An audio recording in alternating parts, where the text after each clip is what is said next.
sambil kita akan memulai acara hari ini. Silahkan di-rename terlebih dahulu namanya, diaktifkan kameranya silahkan. Ayo kita supaya terlihat nih wajahnya yang cantik-cantik dan ganteng di siang ini.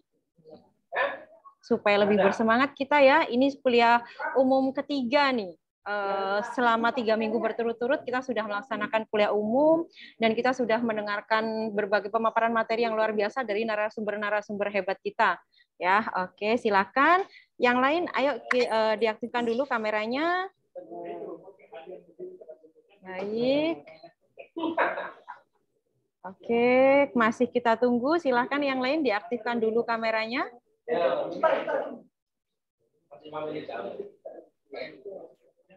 Teman-teman bisa dengar suara Bu Febri dengan jelas? Bisa. Baik. Ya, Bu. Baik, nah itu kan terlihat ya wajahnya yang ganteng-ganteng dan cantik-cantik hari ini. Oke. Baik, Pak Aam, Bapak Ibu, mohon izin bisa kita mulai? Ya, Pak Andi sudah. Baik, silakan Bu. Baik. Mohon izin memulai Bapak Ibu dan teman-teman semuanya. Assalamualaikum warahmatullahi wabarakatuh. Waalaikumsalam warahmatullahi wabarakatuh. Assalamualaikum warahmatullahi wabarakatuh. Shalom, Om Swastiastu. Waalaikumsalam warahmatullahi wabarakatuh. Shalom, Om Swastiastu, Namo Buddhaya, salam kebajikan dan salam sejahtera untuk kita semua. Selamat siang Bapak Ibu dan para mahasiswa Universitas Trilogi. Apa kabarnya hari ini? Alhamdulillah. Selamat siang, Bu. Alhamdulillah baik, Bu. Sudah makan siang semuanya? Alhamdulillah udah. Udah ya, baik. Berarti sudah siap mengikuti kuliah umum siang ini ya, teman-teman ya. Baik, puji syukur marilah kita ucapkan kepada Tuhan Yang Maha Esa karena atas berkat, limpahan rahmat dan karunia-Nya kita semua dapat berkumpul secara online dalam kegiatan kuliah umum seri ketiga mata kuliah kepemimpinan dan manajemen dengan tema Stay Optimistic to Win in the Toughest Time yang diselenggarakan pada hari ini Kamis 2 Juni 2022. Tujuan dari kegiatan ini adalah mengedukasi mahasiswa terkait dengan pentingnya dimiliki jiwa kepemimpinan dalam dirinya sehingga dapat menjadi pemimpin untuk dirinya sendiri dan suatu hari dapat memimpin orang-orang yang ada di lingkungannya sehingga dapat menghasilkan Indonesia yang semakin maju, semakin baik dan terdepan. Teman-teman yang berbahagia dan para Bapak Ibu, agar kegiatan hari ini dapat berjalan dengan lancar serta membawa keberkahan bagi kita semua, marilah kita awali kegiatan ini dengan pembacaan basmalah. Bismillahirrahmanirrahim. Yang kami hormati para Bapak Ibu dosen pengampu mata kuliah kepemimpinan dan manajemen, koordinator mata kuliah kepemimpinan manajemen Bapak Hendian Syahputra MM, Bapak Dr. Aam Bastaman SEMSI, Bapak Asman Habizet, Bapak Sahala Beni Pasaribu MEC PhD, Bapak Dr. Rizal Taufikur Rahman, Bapak Yoki Pramudia MM, Ibu Dr. Fadliyah dan Bapak Ahmad Mahbubi, dan tentu saja yang kami hormati narasumber hebat kita hari ini yaitu Mr. Andi Akmar, dan tentu saja tak lupa saya menyapa seluruh mahasiswa-mahasiswi Universitas Trilogi yang selalu kami cintai dan kami banggakan. Sebelum acara inti dimulai, perkenankan kami menyampaikan susunan acara. Adapun susunannya adalah yang pertama pembukaan, 2 mendengarkan lagu kebangsaan Indonesia Raya, dilanjutkan himne Trilogi, 3 sekapur sirih dan membuka acara, 4 foto bersama, 5 pemaparan dari narasumber, 6 diskusi dan tanya jawab, dan 7 penutup. Demikian susunan acara yang dapat kami sampaikan. Selanjutnya adalah mendengarkan lagu kebangsaan Indonesia Raya, dilanjutkan dengan himne Universitas Trilogi. Hadirin diharapkan dapat duduk tegak dalam sikap sempurna, mengaktifkan kamera, dan memute audionya.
Selanjutnya adalah sekapur sirih sekaligus membuka acara yang akan disampaikan oleh Bapak Dr. Aam Bastaman. Kepada Bapak Aam Bastaman, kami silakan.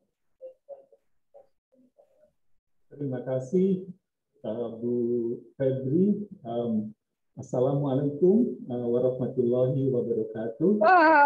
Waalaikumsalam. Selamat siang. Waalaikumsalam. Salam sejahtera buat kita semua. Siang. Salam sehat. Mudah-mudahan kita tetap semangat di siang hari yang relatif panas gitu. Saya mengatakan relatif panas karena saya sedang di Jepara, Jawa Tengah, di Universitas Islam NU Jepara. Sedang ada musyawarah kerja dari satu asosiasi antar perguruan tinggi yang sedang diikuti. Di bantuan teknologi memungkinkan kita melakukan aktivitas di mana saja, kapan saja, tanpa mengurangi esensi ya dari acara. Yang saya hormati Pak Andi Akmar, CEO dari sebuah perusahaan multinasional yang berbasis di China. Ada satu merek atau brand yang diusung, yaitu Cando Himalaya. Pak Andi, terima kasih di tengah kesibukannya masih sempat untuk berbagi, berbicara di hadapan para anak didik kita. Mudah-mudahan nanti apa yang disampaikan menjadi pembelajaran ya dari pengalaman Pak Andi untuk dibagi ya dari keseharian bagaimana mengelola sebuah perusahaan multinasional, bagaimana mengelola dari perspektif ya seorang pimpinan puncak, yaitu Chief Executive Officer, atau barangkali kalau di tanah air posisi ini lebih dikenal dengan Presiden Direktur, ya, Presiden Director. Nah, terima kasih sekali lagi. Nah, yang kami hormati Bapak dan Ibu kolega pengajar yang dikoordinatori oleh Pak Hendiansyah, Pak Bu Febri, Pak Asman, saya kira ada Pak Rizal, Pak Beni, Pak Saribu, dan mohon maaf ada Bu, mungkin ada tidak semua ini bisa saya sebutkan satu-satu ya. Bu kemarin Bu Nabila, saya kira ya hadir, Bu Febri, Bu Fadliyah, Bapak atau mudahnya Bu Eva, ya. Dan satu lagi Pak Asman Habizet, Pak Ahmad Asman, Mahbubi, ya. Betul. Terima kasih sudah mendukung, berpartisipasi sama-sama. Ini sesi ketiga sebenarnya dari acara seminar kita hari ini. Nah, saudara-saudara sekalian, para mahasiswa yang mengambil mata kuliah kepemimpinan dan manajemen, ini 1-2 menit saja sebagai pengantar ya, bahwa yang pertama adalah dunia tempat kita berada, dunia tempat kita hidup saat ini sedang mengalami perubahan yang luar biasa, sedang mengalami dinamika yang luar biasa, dan ini dinamika perubahan ini berbeda sekali dengan apa yang dialami di era sebelumnya. Kita baru saja menjalani satu fase pandemi ya COVID-19 yang juga ini merontok dan meluluh lantakan banyak perusahaan, banyak organisasi, bukan hanya di Indonesia tapi di seluruh dunia. Ditambah juga ketidakpastian karena adanya gejolak perang Ukraina dan juga gejolak-gejolak politik lain di berbagai belahan bumi yang belum selesai. Semua berpengaruh kepada dinamika dan keberlangsungan organisasi. Nah, organisasi-organisasi di tengah gejolak ini banyak yang dirundung masalah, tantangan yang besar yang harus diperjuangkan untuk bisa bangkit, bisa tumbuh berkembang kembali. Namun kita juga tidak memungkiri ya, ada sebagian organisasi yang tanda kutip diuntungkan ya dari gejolak-gejolak yang terjadi. Kita lihat umpamanya perusahaan-perusahaan berbasis tambang di Indonesia, batu bara, nikel, itu menggeliat. Nah, termasuk juga kelapa sawit yang berbasis pertanian, itu juga menggeliat. Itu karena memang pasokan batu bara dan minyak bumi mengalami sumbatan ya akibat perang. Jadi tambang dari Indonesia sekarang menjadi primadona. Nah, tapi saya kira poinnya bukan hanya kita mendapatkan peluang dari satu sisi ya di sektor satu industri yaitu tambang dan pertanian yang diwakili oleh kelapa sawit. Tapi kita lihat ini banyak organisasi-organisasi lain yang menghadapi masalah yang berbeda karena kemajuan teknologi yang tiba-tiba itu meluluh lantakan sistem dan fondasi yang sudah ada dari perusahaan-perusahaan yang bahkan sudah berdiri lama, bahkan sudah eksis puluhan tahun. Kita melihat perusahaan-perusahaan yang besar berkibar, kemarin sore kemudian menjadi hilang. Kita lihat yang dulu kokoh kuat tiba-tiba bergoyang. Nah, salah satu memang kemajuan teknologi informasi memberikan peluang, memberikan kemajuan dan harapan yang besar ke depan, tapi sekaligus juga bagi perusahaan dan organisasi tertentu itu bisa menjadi semacam pembunuh massal bagi organisasi dan perusahaannya kalau organisasi perusahaan itu tidak siap untuk melakukan adaptasi terhadap kemajuan-kemajuan yang harusnya memberikan kebaikan di dalam pengembangan organisasi ke depan. Kita lihat setiap hari kita menyaksikan permasalahan yang dihadapi organisasi. Dunia retail umpamanya. Dari teknologi informasi, sebagian bisa melakukan adaptasi, tapi sebagian terpaksa tidak bisa melanjutkan kehidupan organisasinya. Ada puluhan retail yang kita kemudian melihat ada dalam posisi yang sulit. Nah, ini patut segera disimak juga. Ini perkembangan yang terjadi di banyak perusahaan-perusahaan raksasa berbasis teknologi informasi, di mana para pendirinya, para entrepreneur, para inovator adalah orang kebanyakan ya umumnya kalau kita bicara Microsoft, bicara Google, bicara Adobe, bicara Twitter, orang-orang Amerika. Mereka lah pionir, pendiri, entrepreneur, tulen yang membangun perusahaan dari bawah. Nah, seringkali juga dari nol ya berbasis dari garasi, dari rumah. Tapi kemudian dalam waktu yang tidak begitu lama menjelma menjadi perusahaan-perusahaan raksasa yang membuat kita semua menjadi tergantung mereka menciptakan ketergantungan kepada para konsumennya, para pemakainya untuk terus menggunakan, terus memakai produk-produk yang mereka keluarkan.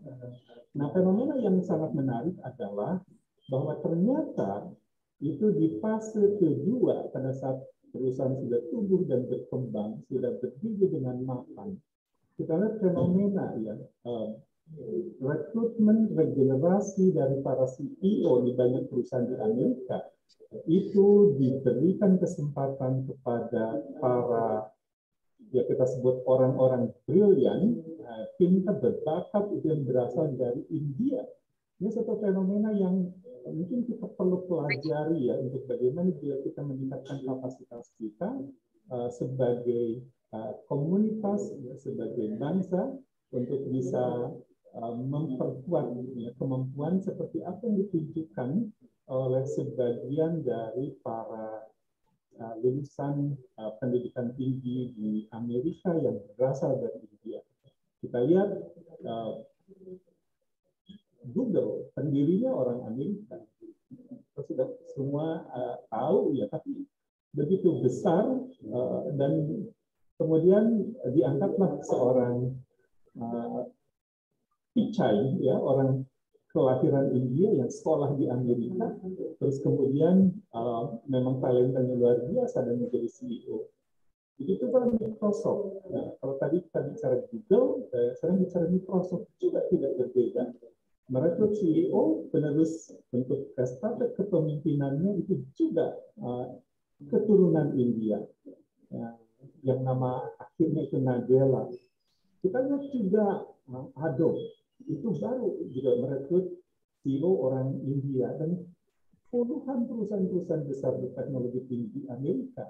Ini fenomena saya kira ya, umumnya CEO atau orang eksekutif tingkat tingginya, pucuk eksekutifnya adalah orang-orang keturunan India, baik yang dilahirkan di India dan belajar di Amerika, terus kemudian mengembangkan karir di sana. Dan mereka para manajer profesional yang berbakat. Jadi kalau pendiri ada para entrepreneur, tapi generasi berikutnya untuk tampuk kepemimpinan diserahkan kepada profesional, para manajer profesional. Nah, ini saya kira satu fenomena yang perlu kita amati, perlu kita pelajari, dan diambil sebagai lesson learned buat kita untuk bagaimana kita meningkatkan kapasitas, kapabilitas untuk nanti ada peluang kesempatan ya memimpin organisasi-organisasi besar, bukan hanya di skala nasional maupun di skala dunia.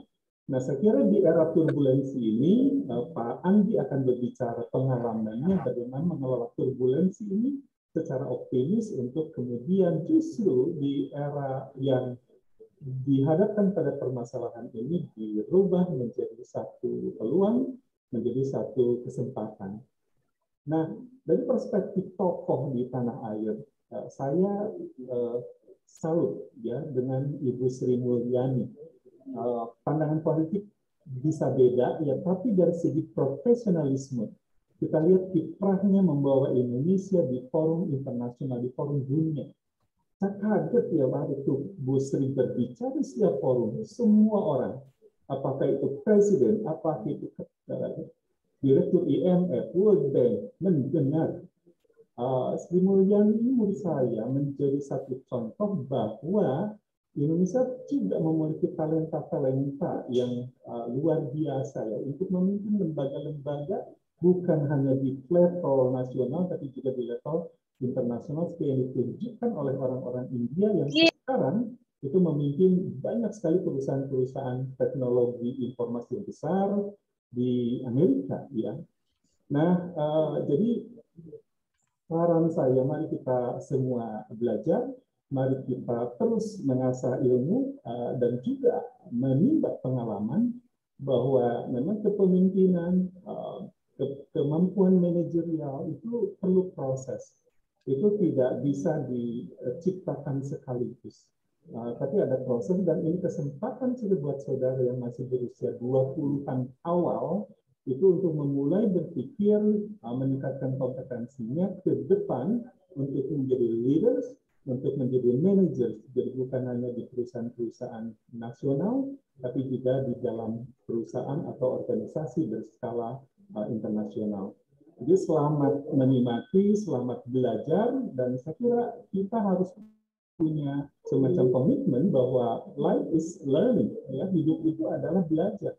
Dan keyakinan agama Islam, kesempatan ataupun kewajiban belajar itu harus dimulai pada saat kita memulai sebagai manusia, ya lahir sampai kemudian kita kan tidak bisa apa-apa lagi karena sudah dipanggil Tuhan yang Maha Kuasa dari lahir sampai akhir hayat. Dan saya kira komitmen ini untuk terus-menerus belajar akan menciptakan satu komunitas pembelajar, suatu bangsa pembelajar, dan mudah-mudahan ke depan kita bisa berbicara lebih besar daripada apa yang sudah kita capai sekarang ini, baik di level individu maupun di level komunitas dan level bangsa. Jadi sekali lagi selamat belajar. Terima kasih Bapak Ibu dosen pengampu, para sejawat, dan juga terutama nih terima kasih Pak Andi. Thank you very much Pak Andi. I appreciate your presence. I know you're so busy with your daily routine. You still would like to spend your time to share with us. Saya kenal Pak Andi lama, dan saya tahu perkembangan karir, saya tahu sepak terjangnya, dan saya pikir ini bagus ya untuk dijadikan semacam contoh ya, example bahwa kita semua itu melalui proses yang bisa panjang, bisa pendek, bisa menengah, tapi proses yang dilalui ya untuk menjadi seseorang. Saya kira itu yang bisa saya sampaikan. Sekali lagi selamat belajar, selamat mendengarkan, selamat berbagi. Saya tutup dengan wabillahi taufiq wal hidayah. Wassalamualaikum warahmatullahi wabarakatuh. Waalaikumsalam warahmatullahi wabarakatuh. Terima kasih Bapak Dr. Aam Bastaman. Baik, selanjutnya kita akan melakukan dokumentasi, kita foto bersama terlebih dahulu. Mohon izin Bapak Ibu para pengampu akan kita spotlight beserta narasumber hebat kita hari ini, Bapak Andi Akmar. Mohon izin saya spotlight. Baik, Ibu Eva, apakah ada? Pak Kabul, Pak Beni, baik. Baik, kita screenshot terlebih dahulu. Boleh dengan senyuman terbaiknya dan trilogi. Seperti biasa. 1, 2, 3. Baik, sekarang silakan spotlight-nya dihapus dan kita foto bersama dengan seluruh audiens. Baik, slide pertama. Trilogi, tetap trilogi. 1, 2, 3. Baik, slide kedua. 1, 2, 3. Baik, slide ketiga mungkin. 1, 2, 3. Baik. Baik, teman-teman, halo. Halo. Oke. Halo. Hai. Hai. Hai, hai. Halo. Baik, masih semangat ya teman-teman ya? Baik, masih bisa dengar suara Bu Febri dengan jelas? Masih. Halo, Bu. Baik. Nah, kita lanjutkan ya. Sebelum kita mendengarkan pemaparan materi yang sangat luar biasa dari narasumber kita yang juga sangat luar biasa hari ini, akan tapi izinkan Bu Febri menyampaikan beberapa informasi. Yang pertama, untuk teman-teman semuanya yang belum merename nickname-nya, silakan merename dengan nama teman-teman _ nama dosen. Jadi misalnya Salsabil mahasiswinya Bu Febri, berarti Salsabil _ Bu Febri ya. Rahmat Reski misalnya mahasiswanya Pak Rizal, berarti Rahmat Reski _ Pak Rizal. Nah, silakan teman-teman di rename dulu nickname-nya. Kemudian yang kedua, link presensi nanti akan dibagikan oleh panitia melalui kolom chat pada sesi tanya jawab. Jadi teman-teman semuanya diharapkan stay tune, tetap ada di depan laptop atau handphonenya masing-masing, karena akan ada pemaparan materi yang sangat luar biasa ya teman-teman. Nanti teman-teman akan dapat ilmu-ilmu yang keren sekali dari Bapak Andi Akmar. Dan kemudian untuk teman-teman yang mendapatkan tugas di forum Siakat, nah juga jangan lupa dikerjakan tugasnya ya untuk perkuliahan kuliah umum seri ketiga hari ini. Dan jangan lupa sekali lagi, hari ini akan ada 2 buku untuk penanya terbaik ya, untuk penanya terbaik dan beruntung tentunya. Karena dari sekian yang terbaik nanti hanya dipilih 2 ya. Jadi teman-teman silahkan nanti sudah bisa menyampaikan pertanyaan kepada narasumber melalui kolom chat pada saat narasumber menyampaikan materinya. Baik, teman-teman. Halo? Hai. Oke, masih ada ya. Siap. Nah, teman-teman pasti sudah nggak sabar nih dengar pemaparan materi dari narasumber kita yang luar biasa. Akan tetapi kan ada pepatah ya, tak kenal maka tak sayang. Nah, supaya kita lebih tahu siapa sih narasumber hebat kita hari ini, izinkan Bu Febri menyampaikan CV beliau. Narasumber hebat kita hari ini adalah Bapak Andi Akmar. Beliau merupakan CEO dari Cando Himalaya Inspira yang merupakan perusahaan kecantikan nomor 1 di Cina. Luar biasa sekali. Selain itu, beliau juga sudah memiliki pengalaman kerja selama 25 tahun di multinational companies dan beliau juga telah mendapatkan Certified Professional Coach. Nah, ini salah satunya di bidang Leadership Skills Certification under the cooperation between Amway and Davenport University and Harvard University through Global Leadership Course Program. Nah, teman-teman, sudah nggak sabar ya? Baiklah, tanpa berlama-lama, mari kita sambut dengan tepuk tangan yang hangat. Bapak Andi Akmar, silakan Bapak, waktu 60 menit dari sekarang.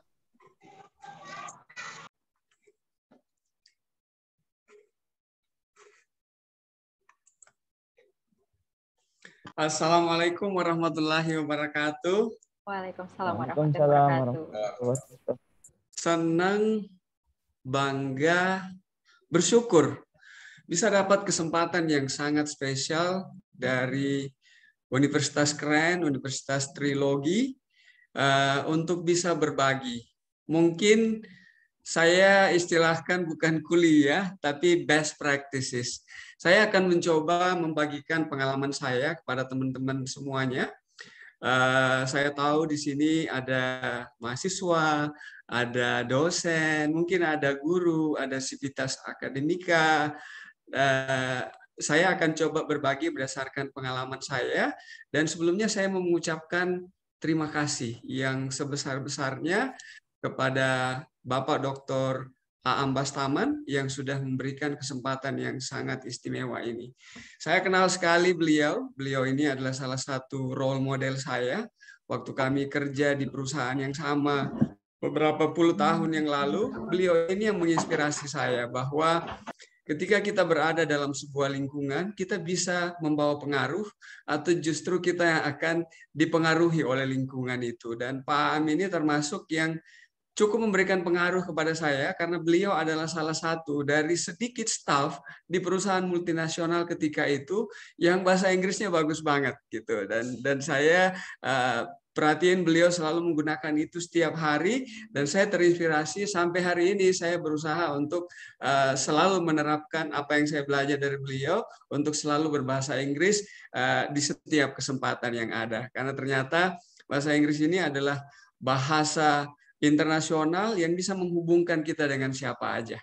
Jadi itu salah satu yang saya belajar dari beliau dan Pak Aam Bastaman ini juga adalah seseorang yang wow, dari satu karir ke karir berikutnya itu sampai akhirnya beliau ada di Universitas Trilogi dan mencapai gelar doktor. Terus terang beberapa tahun yang lalu setelah saya ketemu sama beliau, saya lumayan a surprise dan it was a pleasant surprise dan saya semakin kagum bagaimana beliau itu membuat keputusan-keputusan yang membawa beliau seperti ada hari ini. Juga terima kasih kepada Pak Hendiansyah yang sudah menghubungi saya memberikan briefing tentang acara ini. Insya Allah saya persiapkan sesuai dengan arahan dari Bapak. Kemudian juga terima kasih kepada moderator kita yang cantik, baik. Saya belum pernah ketemu sama beliau, tapi bagaimana beliau memberikan perkenalan itu buat saya luar biasa gitu. Ibu Febri, terima kasih banyak. Teman-teman semuanya, ketika ada dalam situasi normal, wajar kalau kita optimis. Wajar kalau kita semangat. Wajar kalau kita percaya bahwa kita bisa mencapai sesuatu yang besar. Tapi pada saat kita diperhadapkan dengan situasi yang tidak normal, situasi yang orang bilang situasi turbulen atau situasi sulit, the toughest time in the world, kita punya alasan untuk merasa pesimis. Kita punya alasan untuk kehilangan semua rasa percaya diri dan optimisme yang kita punya. Tapi kalau kita mau menang, kita harus terus berusaha optimis, terutama dalam dunia persaingan yang begitu luar biasa. Pada saat kami ingin membawa perusahaan Chando Himalaya, brand nomor 1 dari China, dari perusahaan kecantikan nomor 1 yang namanya Jala Group, dan mempersiapkan perusahaan ini di Indonesia. Hanya 2 minggu sebelum perusahaan ini kemudian kita luncurkan, dunia dinyatakan pandemi.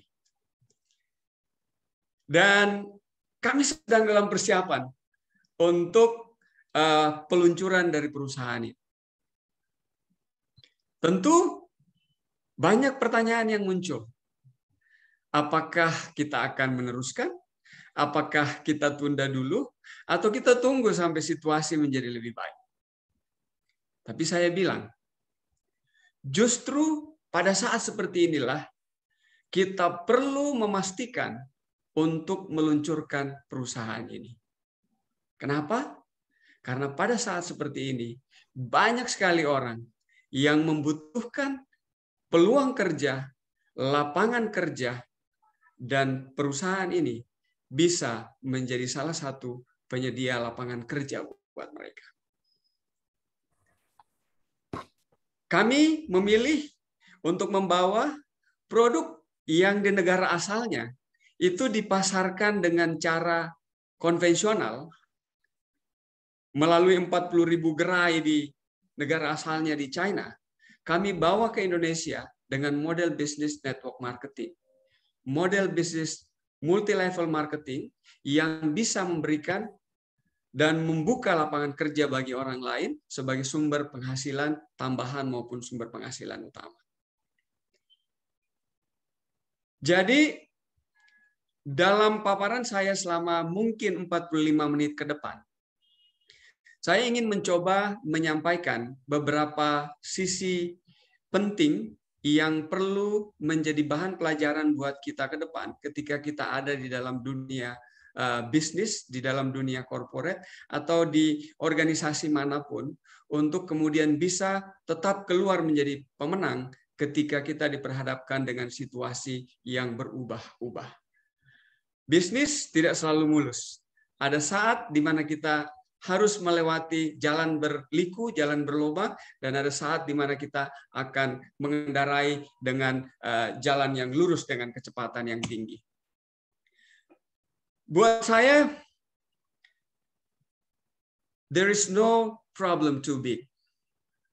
There is no mountain too high. Setiap masalah, setiap tantangan, pasti ada solusinya. And it's all temporary.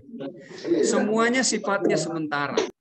Kalau kita ingat, di awal atau pertengahan tahun 2020, semua dunia bisnis diperhadapkan dengan situasi yang sulit karena adanya pandemi COVID-19.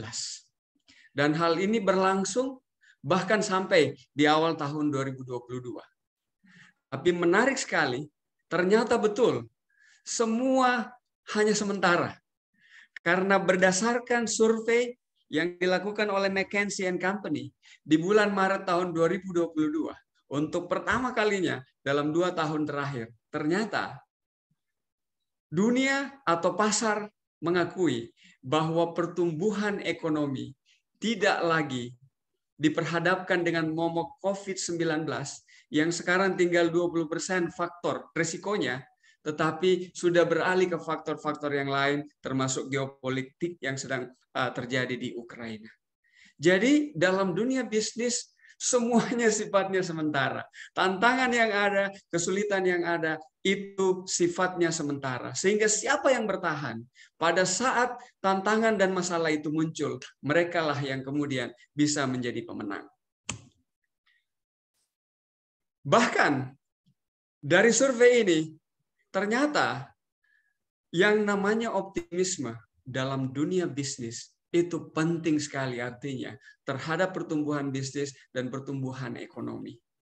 Berdasarkan survei ini, negara-negara yang baru berkembang atau yang sedang berkembang justru memiliki tingkat optimisme terhadap pertumbuhan ekonomi jauh lebih bagus dibanding negara-negara yang sudah maju.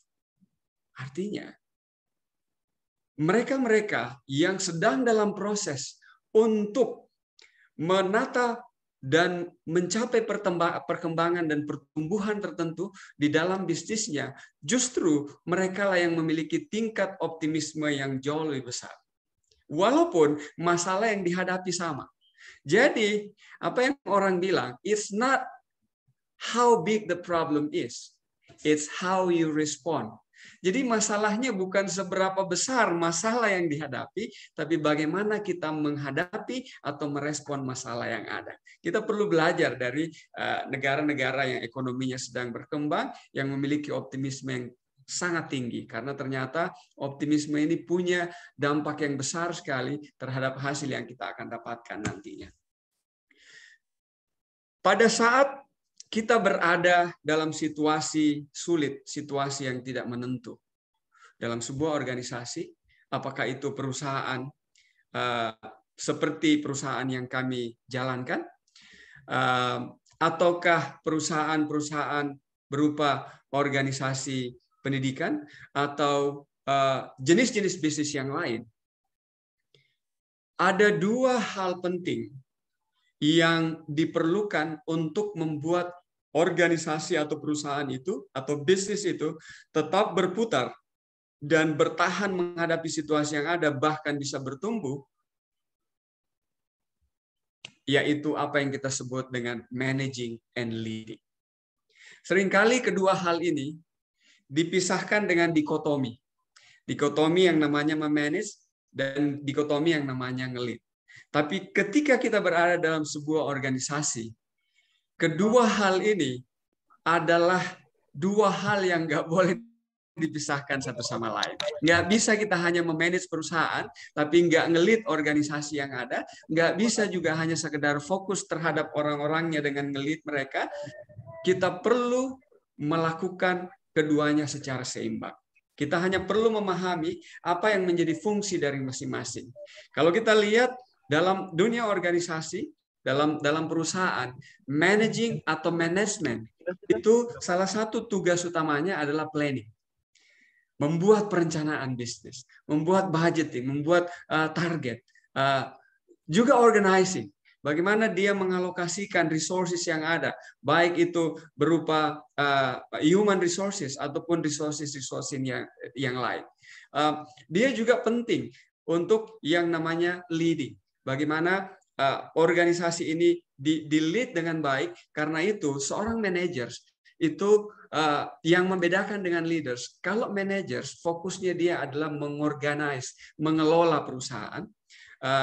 Fokusnya dia adalah mengontrol tata kelola perusahaan, bagaimana perencanaan-perencanaan yang sudah ada, program-program yang sudah dicanangkan, itu terlaksana dengan baik. Dan pertanyaan yang paling mendasar yang sering ditanyakan oleh seorang manajer adalah bagaimana caranya dan kapan kita bisa selesaikan.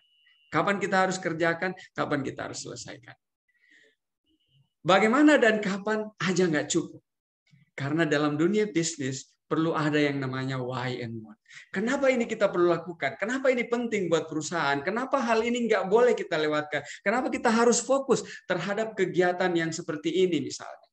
Atau apa yang kita belajar dari kejadian yang kita alami kemarin, dari masalah yang muncul kemarin?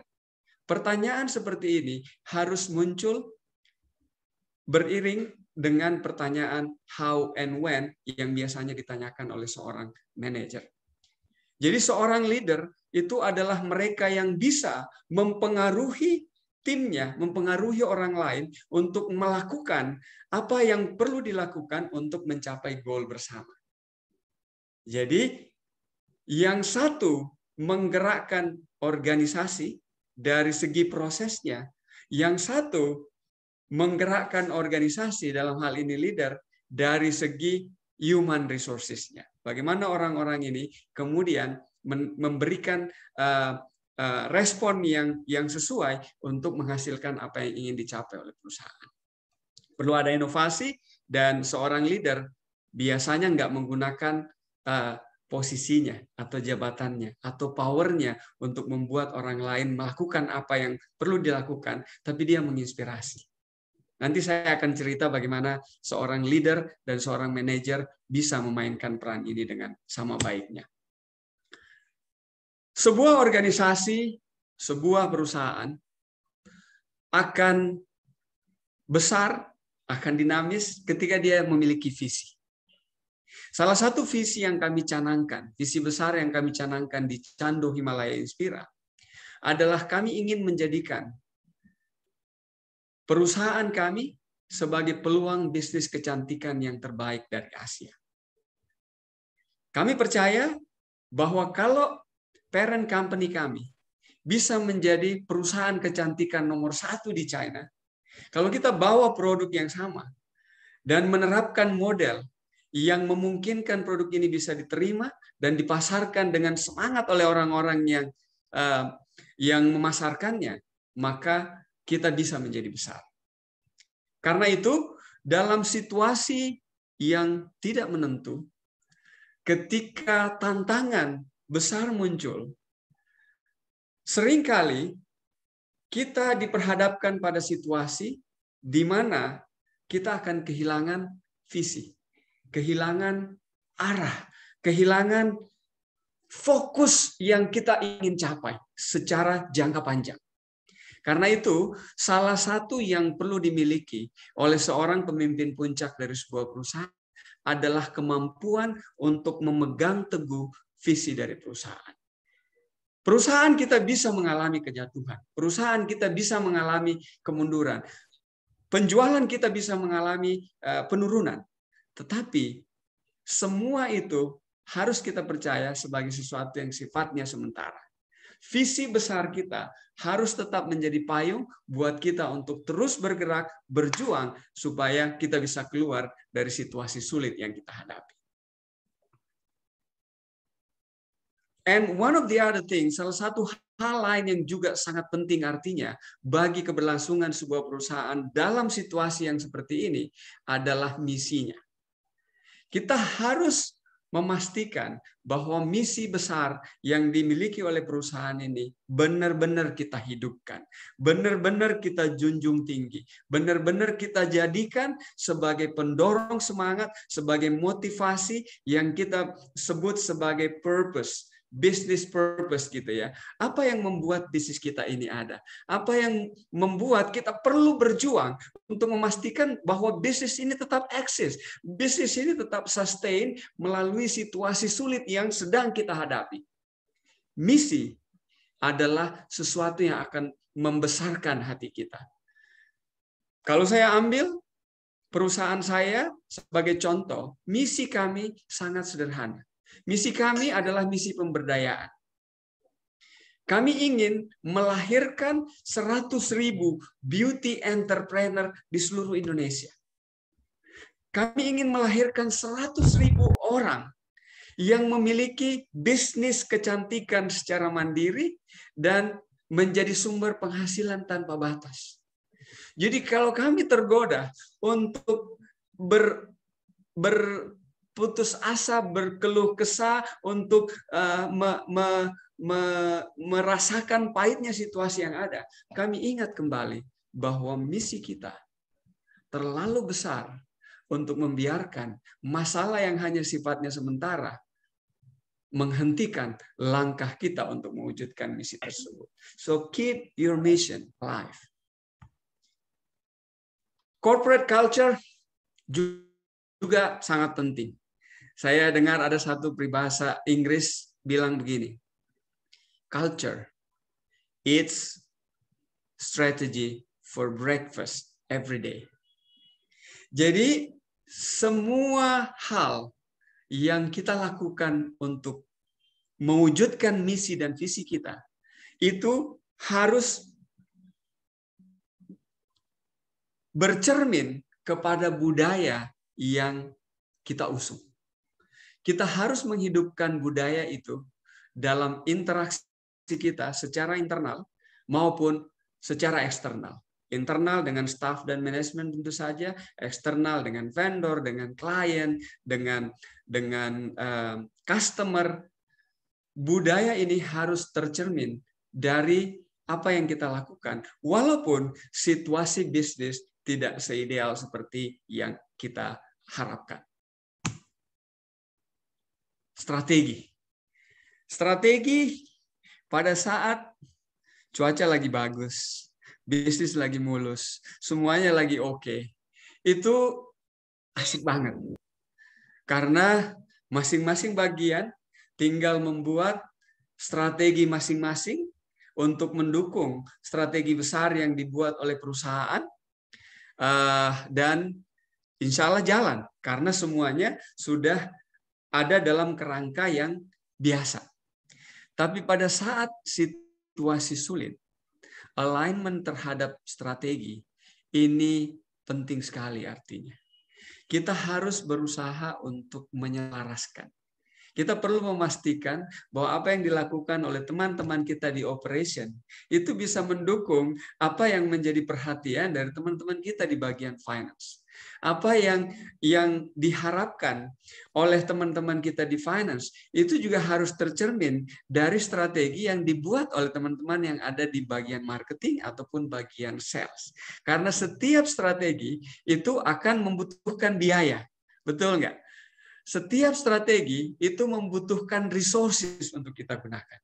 Dan setiap strategi itu harus memberikan hasil sesuai dengan apa yang kita ingin capai. Karena itu, alignment terhadap strategi ini menjadi penting sekali artinya. Kita perlu menyelaraskan apa yang menjadi bagian dari rencana besar di setiap bagian dari organisasi ini. Ibarat band gitu ya. Band itu terdiri dari berbagai unsur kan ya.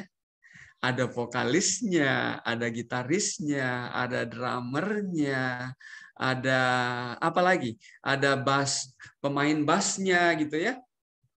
Semua itu harus in sync. Kalau orang praktisi bisnis bilang, harus sinkron, harus selaras. Karena itu nggak boleh dibiarkan jalan sendiri-sendiri. Dalam organisasi, pada saat situasi genting, salah satu yang paling menggoda adalah semua orang mau jalan sendiri-sendiri. Dan dalam dunia bisnis ada yang namanya you go fast if you go alone, but you go far if you go together gitu. Kalau kita mau jalan sendiri, udah pasti kita nyampenya cepat. Tapi apakah itu akan membuat semua kita di perusahaan ini mencapai apa yang kita inginkan? Kalau kita ingin perusahaan ini mencapai tujuannya secara jangka panjang, maka kita perlu yang namanya go far. Karena itu kita perlu jalan bareng-bareng. Nggak bisa silo, kata orang di industri yang ada, gitu ya.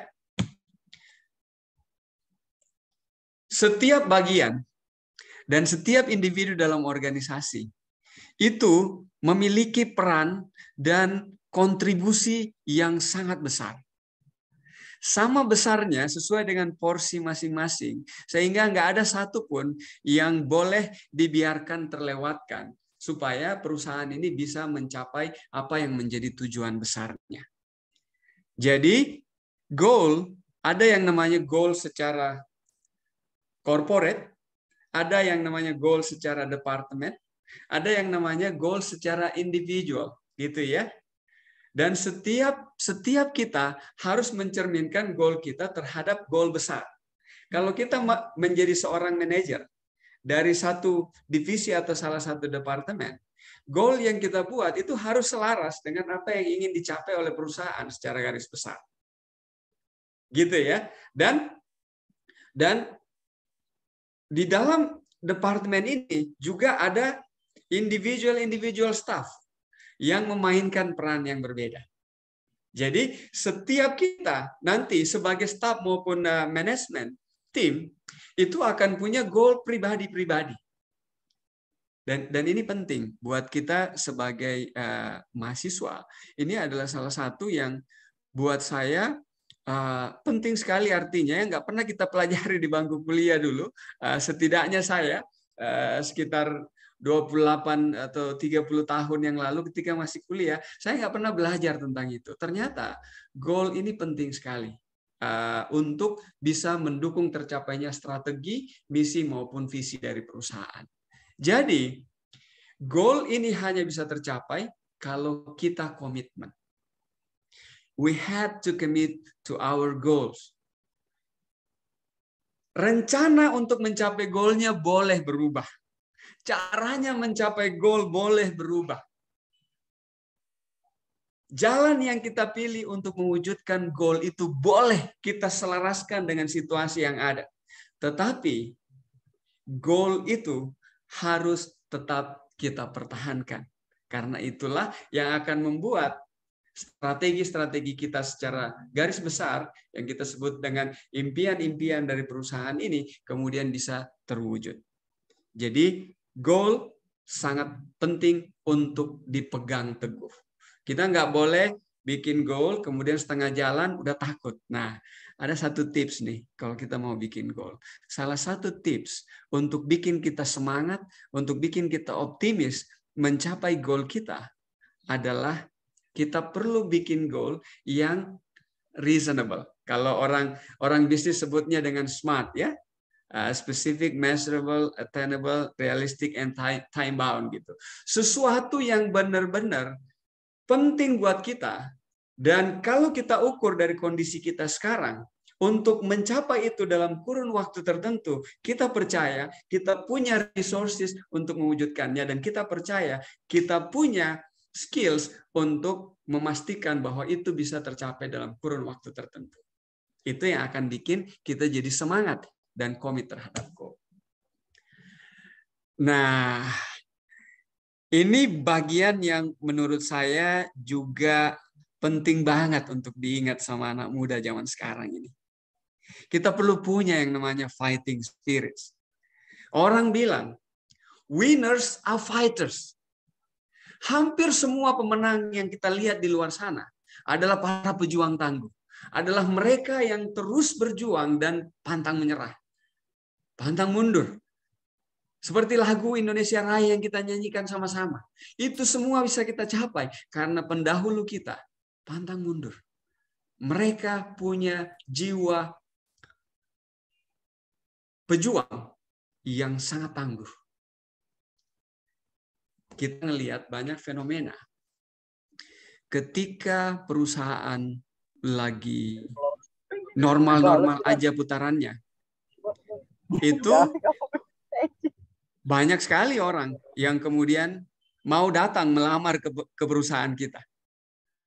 Tapi pada saat kita berada dalam situasi yang tidak terlalu menguntungkan, bahkan orang yang ada di dalam perusahaan kita, yang selama ini semangat, yang selama ini mau berjuang, itu bisa aja, istilah anak mudanya, jiper gitu. Bisa aja dia merasa bahwa, wow, kayaknya nyerah aja deh. Dan menyerah bukan pilihan kalau kita mau menjadi pemenang. Karena itu, kita perlu keep in motion. Kita harus terus bergerak, teman-teman.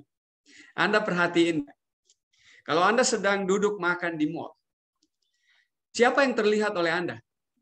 Yang terlihat adalah orang yang bergerak di sekeliling Anda. Kenapa?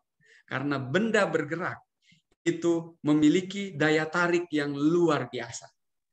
Hal yang sama berlaku buat kita sebagai pelaku bisnis, baik itu sebagai staf, manajemen, maupun pemimpin puncak dari sebuah perusahaan.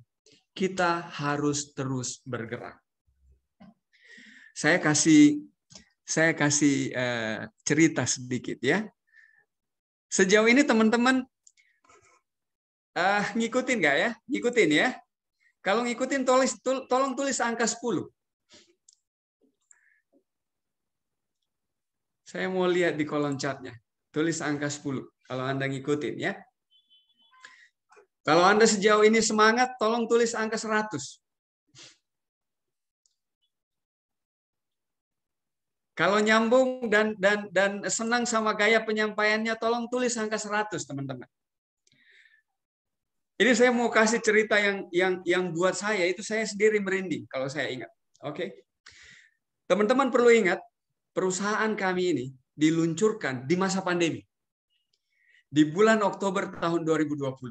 Dan kami persiapkan di awal tahun 2020 mulai bulan Maret.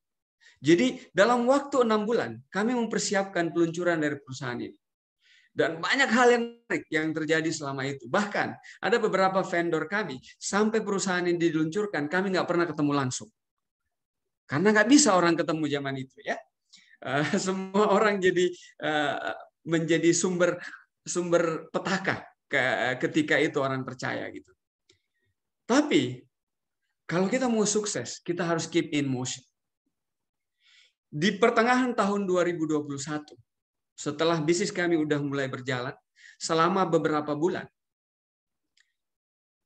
ada situasi di mana pandemi begitu susah untuk dikendalikan. Muncul lagi varian baru. Dan setiap hari kita melihat berita, awalnya berita yang menyedihkan itu datangnya dari orang-orang yang kita nggak kenal. Lalu kemudian dari kenalan jauh, dari kerabat jauh, sampai akhirnya masuk ke dalam lingkaran kita yang sudah sangat dekat. Bahkan ada orang yang sudah kehilangan orang yang serumah dengan dia. Apa yang terjadi? Ketakutan, rasa panik, betul nggak? Orang nggak mau jalan, orang nggak mau turun ke lapangan. Dan bisnis nggak bisa jalan kalau kita hanya duduk di belakang meja. Saya bilang, bisnis harus tetap jalan. Dalam situasi apapun, kita harus mencari cara bagaimana bisnis ini jalan. Dan salah satu yang bisa membuat bisnis kita jalan adalah kita perlu turun ke lapangan. Takut. Beberapa panik. Saya bilang, saya turun ke lapangan. Saya turun ke lapangan, pakai masker, jaga jarak, bikin aturan protokol sedemikian rupa, sehingga tetap kita bisa bertemu langsung dengan klien, tanpa harus membuat klien itu mengalami resiko bahaya dari COVID-19 yang ada saat itu. Apa yang terjadi? Karena saya turun ke jalan, semua bisnis partner kami yang ada di lapangan, ikut terinspirasi dan ikut turun. Menemui customer masing-masing. Dan setelah mereka turun, mereka akhirnya menemukan satu kata sepakat. Bahwa kalau kita mau sukses, kita harus bergerak. Bayangkan teman-teman, pada saat semua orang memilih untuk diam dan Anda yang bergerak, siapa yang akan mengambil peluangnya? Pada saat semua orang memilih untuk tinggal di rumah dan Anda turun ke pasar, siapa yang akan mendapatkan keuntungannya?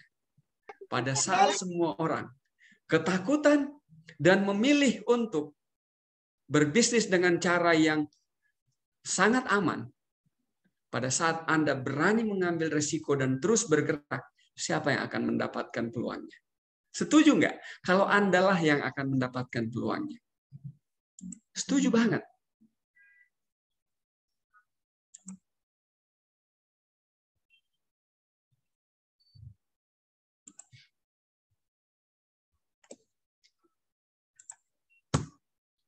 Karena itu, dalam situasi apapun, saya menyarankan kita perlu tetap optimis. Optimis itu bukan orang yang nggak punya rasa takut. Optimis itu bukan orang yang nekat. Optimis itu bukan orang yang kayaknya semuanya serba pasti. Bukan. Optimis itu punya dua unsur. Pertama, dia percaya pada diri sendiri. Artinya, dia percaya sama perusahaannya, dia percaya sama produknya, dia percaya sama sistemnya, dan dia percaya sama kemampuan dirinya dan timnya. Itu unsur yang pertama. Unsur yang kedua adalah percaya kepada yang di atas. Jadi orang yang optimis adalah mereka yang percaya kepada diri sendiri dan percaya akan kuasa dari Yang Maha Kuasa. Kalau kita optimis, insya Allah kita akan fokus untuk mencari solusi di balik kesulitan yang ada. Kalau kita percaya bahwa good time will come, kita akan terus bergerak karena kita tahu pada saatnya Dia akan berpihak kepada kita. Kalau kita percaya bahwa kalau kita melakukan semua yang sudah kita rencanakan dengan baik, maka insya Allah hasilnya akan datang. Maka dengan sendirinya hasil pun akan mengikuti. Kita perlu tough, nggak boleh cengeng, nggak boleh sebentar ngeluh, nggak boleh sebentar menuntut, nggak boleh sebentar. Aduh, bisa sih, tapi kalau perusahaan nggak kasih ini, perusahaan nggak kasih itu, nggak bisa. Kita harus menjadi orang yang bisa memberikan perubahan, bahkan pada saat situasi yang paling sulit sekalipun. Kita nggak boleh cengeng. Bukan karena kita gagal satu kali, lalu kita merasa bahwa kita akan gagal selamanya. Bukankah semua juara-juara dunia di bidang olahraga itu pernah mengalami kegagalan? Orang sekelas Michael Jordan sekalipun, tembakannya nggak selalu masuk. Tapi dia bisa menang menjadi most valuable player karena dia melakukan tembakan lebih banyak dibanding yang lain. So keep trying and be tough. Kita juga perlu memastikan bahwa kita efisien. Efisien dalam artian dalam bekerja kita cepat. Efisien dalam artian dalam menggunakan resources, baik itu dari segi biaya maupun dari segi aset perusahaan, kita harus menggunakannya dengan seproduktif mungkin, se-efisien mungkin, secepat mungkin, sehingga hasilnya bisa kita rasakan tanpa mengeluarkan biaya yang terlalu besar. Salah satu contoh, kalau kita mau keluar kota, karena bisnis tidak sedang dalam performa penjualan yang bagus, berarti kita perlu mengontrol yang namanya pengeluaran. Pada saat kita keluar kota, ada dua pilihan. Kita bisa naik pesawat terbang, kita bisa naik land transportation, bisa kereta api, bisa mobil sewaan, atau bisa naik kendaraan umum. Tapi tentu saja perusahaan mau memastikan bahwa kita punya keselamatan itu di nomor satukan. Jadi sebagai bagian penting dari perusahaan, kita harus ikut memikirkan bagaimana supaya perusahaan ini efisien dan tetap menghasilkan. Dari segi hotel misalnya, selama ini kita tidurnya di hotel bintang 5 atau bintang 4. Boleh aja kita tetap di hotel bintang 4, tapi mungkin kita cari yang standar harganya lebih rendah. Kualitasnya sedikit turun. Atau kalau perlu kita turunkan jadi bintang 3. Atau kalau kita harus nginap. Saya pernah memutuskan untuk nginap beberapa hari di sebuah kota. Dan kalau saya tidur di hotel yang sama dengan yang selama ini saya pakai untuk 1-2 hari bermalam, tentu biayanya akan membengkak. Saya sebagai CEO dari perusahaan memutuskan untuk menjaga supaya perusahaan ini nggak terlalu besar pengeluarannya. Saya memilih untuk nginap di hotel yang bintangnya bintang 2, yang kalau dikalikan mungkin saya nginap 2 atau 3 malam di situ baru setara dengan biaya yang saya gunakan 1 malam di hotel yang selama ini saya gunakan. That's how we should think as part of the business gitu, as part of the team, and we need to be agile.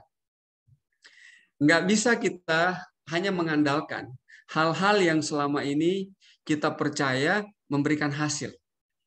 Kita harus berani berpikir untuk menyikapi perubahan yang ada. Kalau selama ini kita selalu ketemu langsung dengan klien kita untuk bisa menghasilkan penjualan, tapi karena ada risiko keselamatan, ada risiko biaya yang membengkak, kita perlu memikirkan untuk mungkin bisa dengan cara online. Selama ini kalau kita bikin event besar, kita bikinnya di hotel yang besar dengan biaya yang besar gitu. Mungkin kita bisa lakukan seperti yang teman-teman lakukan sekarang melalui Zoom gitu.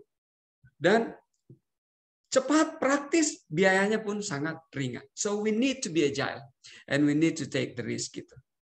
Memang nggak ada jaminan bahwa apa yang kita lakukan akan selalu memberikan hasil seperti yang kita inginkan. Tetapi kalau kita berani melakukan sesuatu yang berbeda, percayalah, Anda boleh mengharapkan hasil yang berbeda. Dan kalau Anda tetap pada pendirian bahwa apa yang dilakukan kemarin itu berhasil dan tetap melakukan hal yang sama, Anda harus siap-siap untuk mendapatkan hasil yang sama. Atau mungkin lebih kecil dibanding yang pernah Anda dapatkan sebelumnya. Karena dunia berubah, situasi berubah. Strategi yang kita gunakan kemarin yang begitu sukses belum tentu relevan dengan situasi yang ada sekarang, sehingga kita perlu menerapkan taktik dan strategi yang baru, pendekatan yang baru supaya kita bisa mendapatkan hasil yang berbeda. Resikonya memang ada, tapi kemungkinannya juga sangat besar. So we need to be creative.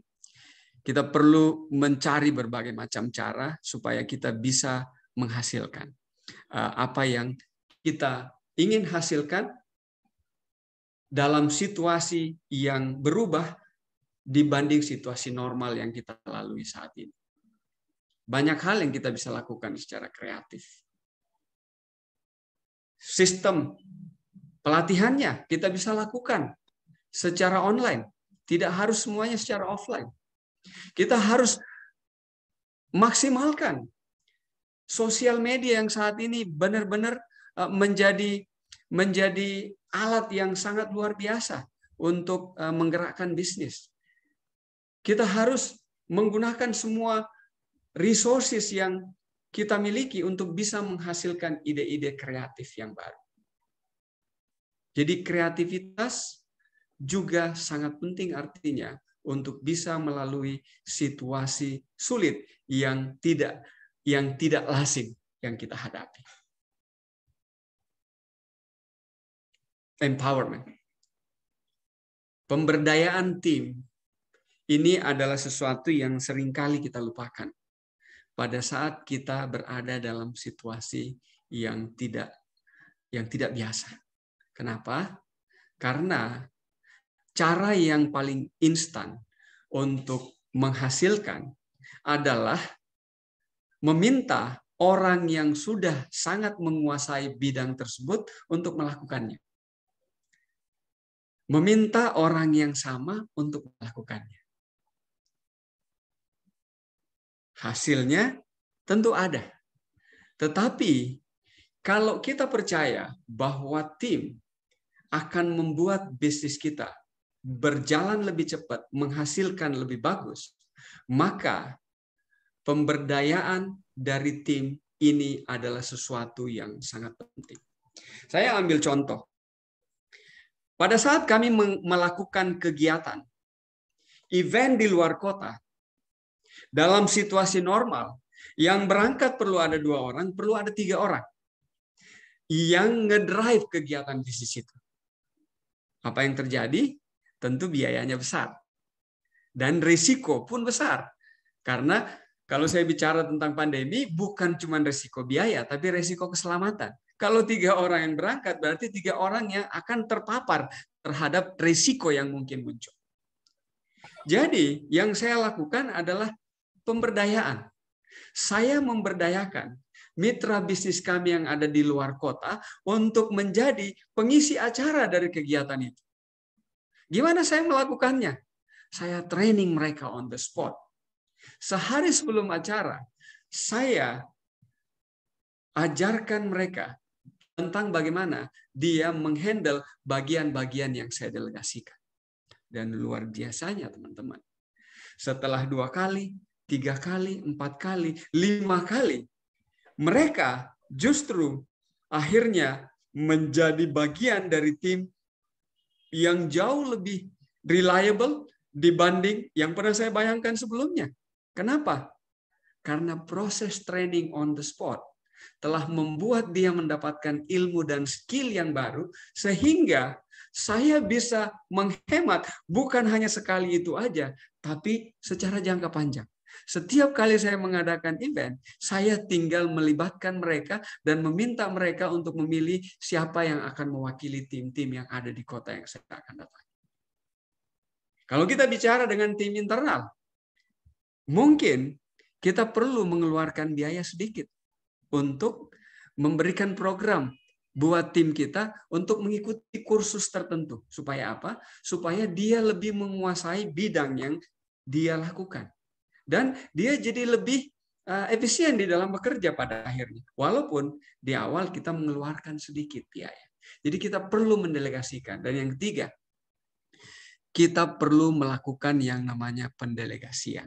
Teman-teman, salah satu bagian yang paling sulit untuk menjadi seorang leader, seorang manajer dari sebuah perusahaan adalah keberanian untuk mendelegasikan tugas.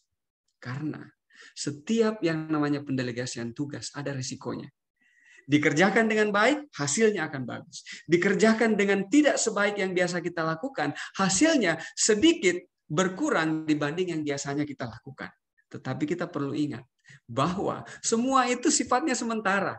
Kalau orang yang kita delegasikan ini, terus kita percaya, kita berikan kepercayaan, kita empower, kita berdayakan, kita berikan training dan pelatihan, pada akhirnya mereka bisa memainkan peran-peran yang selama ini hanya bisa dikerjakan oleh satu orang. Hanya bisa dikerjakan oleh Anda sendiri, oleh manajer-manajer mereka. Jadi, pendelegasian dalam sebuah organisasi itu penting sekali artinya, teman-teman.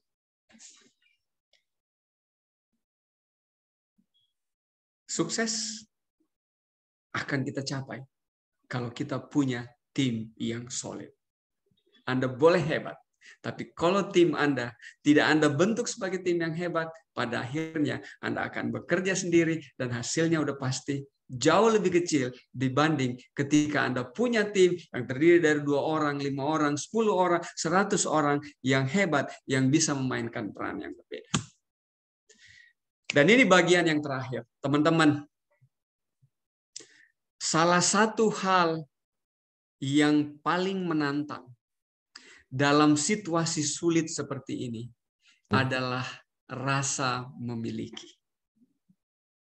Pada saat sebuah kapal berlayar dengan cuaca yang sangat bersahabat, dengan ombak yang sangat tenang, semua akan menikmati indahnya pelayaran bersama dengan kapal itu. Tapi ketika kapal itu melalui lautan yang berombak, lautan yang bergelombang, enggak semua orang bisa menjadi bagian dari kapal Anda. Karena itu, seandainya hanya ada satu orang yang diperlukan untuk membuat kapal Anda selamat, maka orangnya harus Anda. Kalau hanya satu orang yang diperlukan untuk membuat perusahaan ini selamat dari masa sulit, maka dia adalah Anda. Anda harus punya rasa memiliki, rasa tanggung jawab, reliability, accountability, ownership, responsibility untuk membuat perusahaan ini bisa melalui masa-masa sulit itu, bukan hanya sekedar bertahan, tapi siap untuk bertumbuh atau bahkan bertumbuh di tengah-tengah kesulitan yang ada. Kita perlu punya yang namanya entrepreneur spirit. Entrepreneurship spirit. Kita harus punya semangat sebagai wirausahawan. semangat pengusaha, jiwa pengusaha. Seorang pengusaha akan memperlakukan bisnisnya ibarat anaknya sendiri. Dia akan berusaha dengan semua yang dia bisa lakukan untuk memastikan bahwa anaknya tumbuh besar. Dia akan berusaha untuk melakukan semua hal yang bisa dia lakukan supaya perusahaannya bisa terus berkembang, terus bertahan, bahkan mengalami kemajuan di tengah-tengah kesulitan yang terjadi di sekitarnya dalam dunia bisnis. Jadi ownership adalah satu hal yang saya kepengen titip buat teman-teman yang sedang membangun jalan menuju dunia korporat atau dunia profesional. Anda nggak boleh hanya sekedar datang ke sebuah perusahaan untuk cari kerja, cari hidup, cari makan. Setelah itu selesai, pindah lagi ke tempat yang berikutnya. Teman-teman harus memperlakukan perusahaan di mana Anda bekerja seolah-olah itu adalah milik Anda sendiri. Sehingga pada saat Anda di sana, Anda akan memberikan segalanya. Anda nggak hitung-hitungan dengan waktu, Anda nggak hitung-hitungan dengan tenaga. Anda akan memastikan bahwa setiap tugas yang Anda kerjakan, Anda selesaikan dengan baik. Bukan hanya sekedar menjalankan pekerjaan Anda sendiri, tapi Anda terus belajar antar departemen untuk terus menimba ilmu, sehingga pada akhirnya ilmu Anda nggak hanya sebatas dengan apa yang Anda dapatkan dari tempat Anda bekerja sesuai bidang yang Anda punya, tapi tanpa Anda sadari. Alhamdulillah, dalam 25 tahun terakhir ini, saya sudah bekerja di banyak sekali perusahaan dan bekerja di beberapa bidang yang berbeda. Dan alhamdulillah, ilmu-ilmu yang saya dapatkan sepanjang perjalanan karir saya di tempat yang berbeda, dengan peran yang berbeda, tugas yang berbeda, departemen yang berbeda, perusahaan yang berbeda, itu justru memberikan kekuatan untuk saya bisa memainkan peran yang lebih besar pada akhirnya. Seperti yang Pak An bilang, manajemen dan leadership bukan sesuatu yang bisa dipelajari dalam satu hari. Tapi ketika kita memahami prinsip-prinsip itu dan menanamkan nilai-nilai tersebut di dalam diri kita, maka pada akhirnya proses kita menjalani profesi akan memberikan begitu banyak ilmu yang akan membuat kita bukan hanya menjadi seseorang yang menyelesaikan satu pekerjaan yang lain, tapi seseorang yang betul-betul bisa dianggap sebagai seorang profesional yang memiliki ilmu, memiliki capability yang bisa dia bawa kemanapun dia pergi. Ada yang namanya transferable knowledge di dalam dunia corporate. Ilmu-ilmu leadership yang Anda dapatkan, pengalaman-pengalaman leadership yang Anda dapatkan di setiap pekerjaan yang Anda punya, pada akhirnya bisa Anda gunakan sebagai modal untuk menjalankan peran dan tugas Anda di tempat yang berikutnya. Bahkan ketika Anda menjadi pemilik dari sebuah perusahaan nantinya. Terima kasih banyak. Sukses buat teman-teman semuanya. Assalamualaikum warahmatullahi wabarakatuh. And I hope you find it helpful. I want to thank you so much again and have a great day. Thank you, luar biasa. Boleh tepuk tangan untuk Mr. Andi Akmar, luar biasa sekali ya teman-teman pemaparan dari Bapak Andi Akmar. Nah ini Pak Andi, sudah banyak sekali pertanyaan di kolom chat. Alhamdulillah. Bapak yes. mohon, ya baik, panitia atau Bapak mungkin boleh stop sharing. Baik. Saya stop sharing ya, oke, Ya, good, boleh. alright. Baik, kami mohon izin untuk mencoba Irfan Hilmi, apakah bisa on cam dan menyampaikan pertanyaan secara langsung kepada Bapak Andi. Baik, saya buka berarti siapa yang bertanya. Baik, saya wakilkan saja ya Bapak ya, mohon izin. Siap. Ini pertanyaan dari Irfan Hilmi, ini mahasiswanya Pak Hendy, Bapak. Baik, kan tadi dijelaskan ya Pak ya, sebagai seorang pemimpin salah satunya itu harus selalu optimis, bahkan dalam situasi sulit sekalipun. Sedangkan Irfan ini pernah membaca bahwa terlalu optimis atau terlalu positif juga tidak baik untuk diri sendiri, jasmani maupun rohaninya, atau istilahnya adalah toxic positivity. Nah, Oke. bagaimana Bapak pandangannya tentang hal ini? Lalu menurut Bapak, apakah teori ini benar adanya atau ini hanya akal-akalan orang yang pesimistis? Mohon konfirmasi dan arahannya. Silahkan Iya, Bapak. iya, iya. Ini fenomena ya di dunia seperti sekarang ini banyak sekali teori dan konsep yang bermunculan. Semua benar sesuai dengan porsi masing-masing. Tapi kalau saya menyikapi pertanyaan dari Mas Irfan, mungkin yang dimaksud adalah nggak boleh terlalu optimis. Itu yang dalam istilah corporate ada yang namanya overconfident. Jadi kita terlalu percaya diri sehingga kita lupa untuk melihat realita.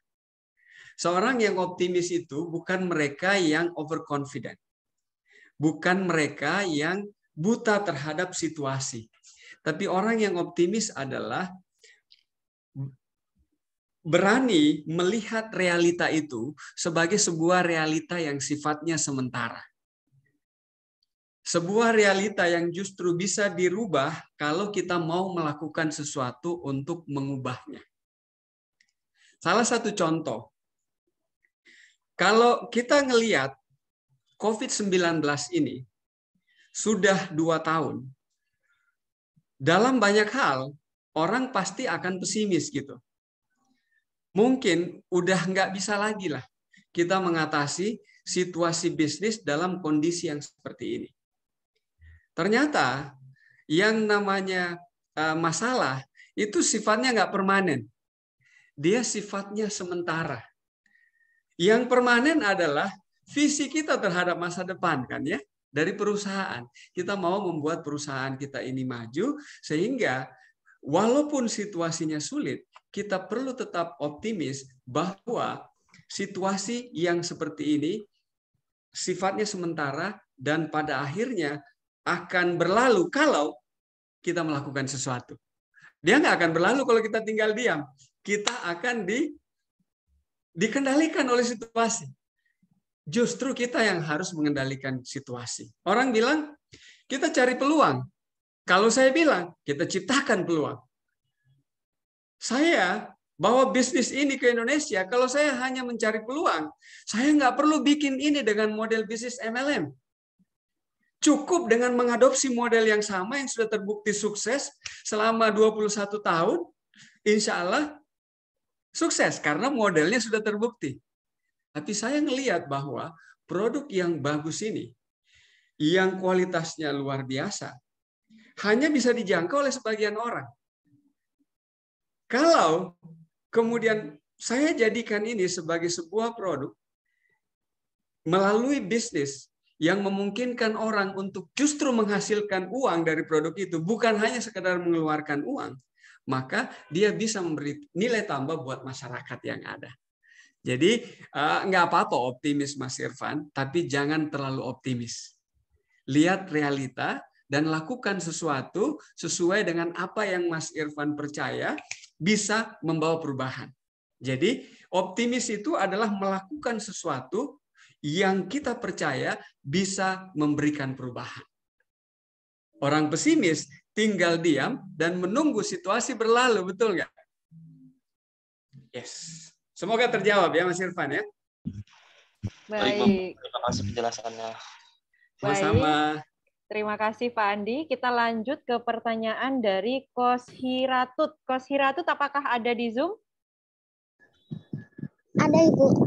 Oke, silahkan disampaikan secara langsung kepada Pak Andi. Iya. Pertanyaan saya adalah bagaimana kita menyelaraskan goals di mana perusahaan memiliki individual yang memiliki goals-nya masing-masing. Apakah dikarenakan pemimpin kurang menanamkan goals atau tujuan bersama?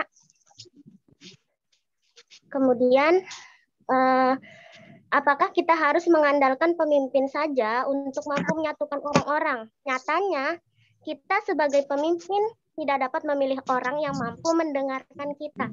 Tetapi bagaimana caranya kita mampu mempengaruhi orang lain yang ada? Seperti itu Pak pertanyaannya. Oke. Jadi ini berhubungan dengan leadership skills ya. Bagaimana kita bisa mempengaruhi anggota tim kita untuk menyelaraskan apa yang menjadi goal dari departemen kita misalnya. Mbak Kos itu mau melihatnya dari sisi Mbak Kos sebagai bagian dari organisasi itu atau sebagai pemimpin dari departemen? Pengen lihat sebagai pemimpin. Oke, sebagai bagian dari departemen. Ini adalah bagian yang butuh seni. Jadi kalau orang bilang leadership is a skill, kan, is an art, ya. Jadi sebuah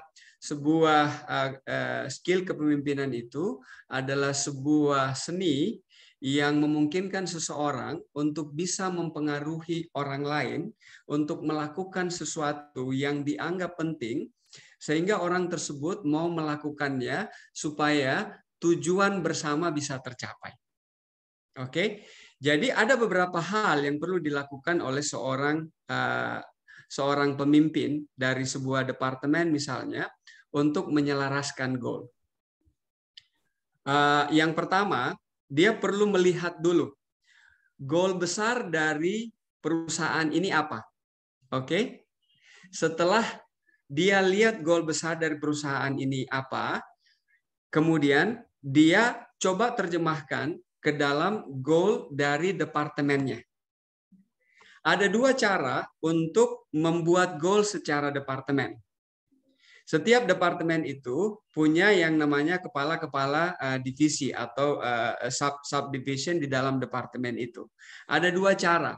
Cara yang pertama adalah top down. Jadi leader itu bikin menurut dia apa yang benar-benar menjadi fokus dari departemennya. Atau cara yang kedua yang biasanya lebih efektif, karena ini justru sejak dibuat sudah ada alignment-nya, adalah dengan mengumpulkan subdivisi-subdivisi yang ada, lalu kemudian memberikan briefing tentang apa yang dianggap penting, kemudian subdivisi ini diminta untuk membuat goal-goal sendiri masing-masing. Setelah itu, ini nggak bisa hanya satu kali, dia akan melakukan beberapa tahapan sampai akhirnya disimpulkan bahwa goal kita adalah oke, misalnya dari segi angka, kita ingin mencapai sel sekian selama 1 tahun. Setiap kuartal kita perlu mencapai sekian. Terjemahannya, setiap bulan itu perlu diselaraskan sesuai dengan situasi yang ada dan program-program apa yang bisa mendukung supaya penjualan tersebut bisa tercapai. Jadi, alignment itu akan terjadi ketika ada komunikasi dua arah. Ya, jadi sebagai pemimpin di dalam sebuah organisasi, katakanlah departemen, itu kita perlu mulai dengan memahami apa yang menjadi tujuan besar dari perusahaan kita, kemudian bagaimana kita punya departemen bisa berkontribusi terhadap pencapaian itu, lalu dari situ kita bagi tugas-tugas dan peran-perannya sesuai dengan divisi yang ada di dalam departemen itu. Apa yang dilakukan oleh masing-masing departemen ini nggak sejalan dengan apa yang menjadi tujuan besar. Apapun itu, dia harus muaranya adalah membuat goal bersama dari departemen ini bisa tercapai. Dari segi efisiensi, dari segi kegiatan, dan lain-lain. Kira-kira terjawab, Mbak Kos? Pak, tujuan utamanya tetap ada terputus-putus. Pak ya. Kosiratu, boleh diulangi sekali lagi? Jadi intinya berarti bagaimana pemimpin itu mampu memberikan goals yang bisa diselaraskan untuk semua departemen gitu. Jadi ujung muaranya adalah tetap pada goals yang ada.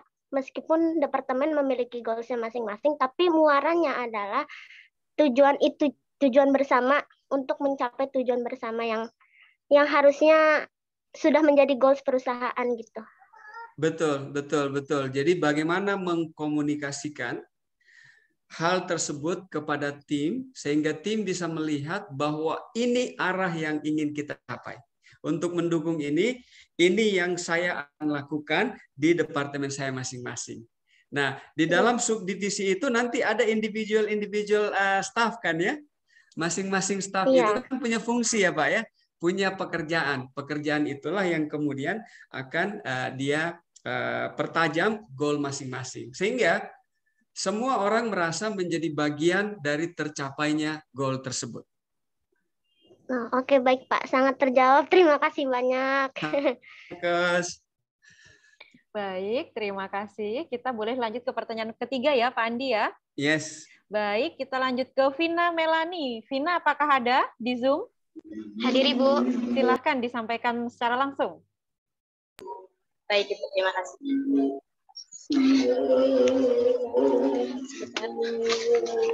Oke, Pak.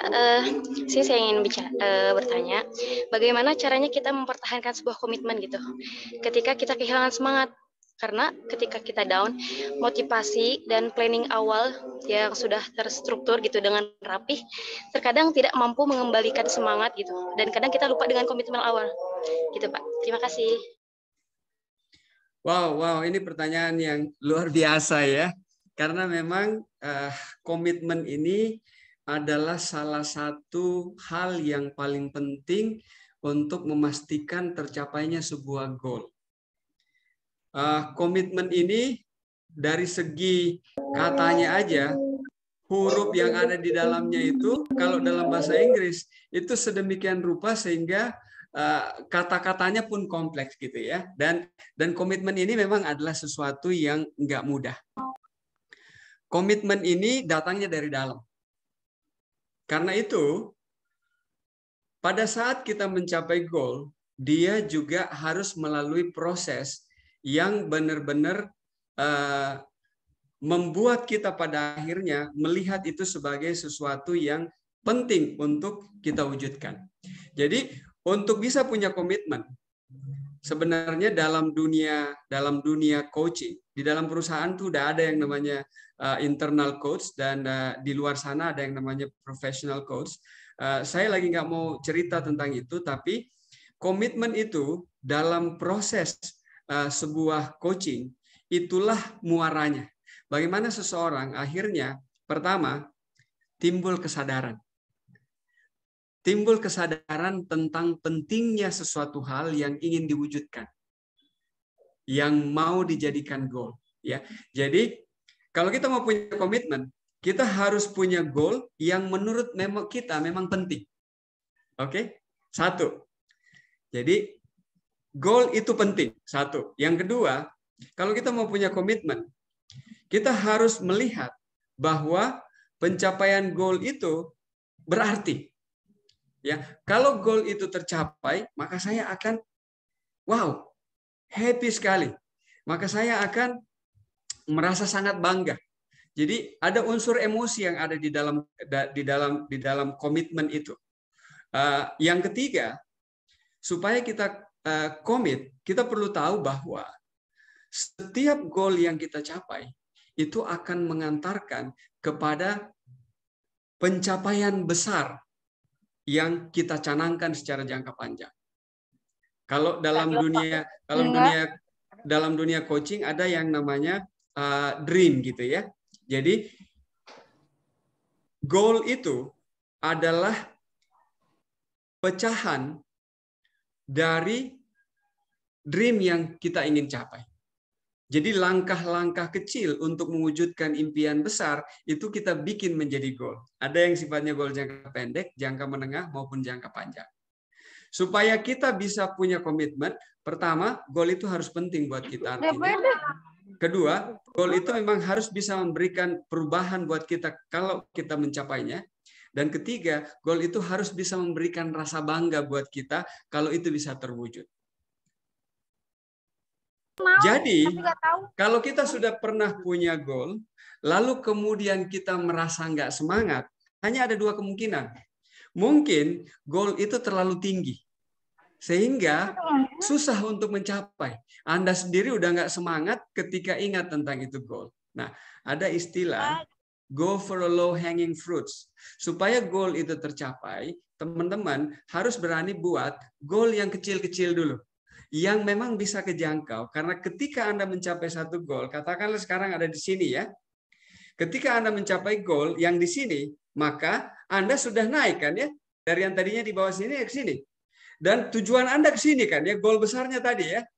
Kalau Anda berani untuk bikin goal antara, maka insya Allah nanti goal besarnya bisa tercapai. Mungkin aja Mbak itu bikin goal waktunya terlalu mepet. Mungkin goal itu bisa dicapai dalam waktu 12 bulan, Mbaknya maunya dicapai dalam waktu 6 bulan. Jadi waktu pencapaiannya yang harus diukur. Itu yang tadi Mas Irfan bilang. Kita perlu optimis, tapi kita perlu realistis. Kita perlu melihat situasi kita ada di mana, dan kita mau kemana, lalu apa yang kita butuhkan untuk bisa sampai ke sana. Berapa lama waktu yang diperlukan untuk mewujudkan itu. Semoga terjawab, Mbak Vina.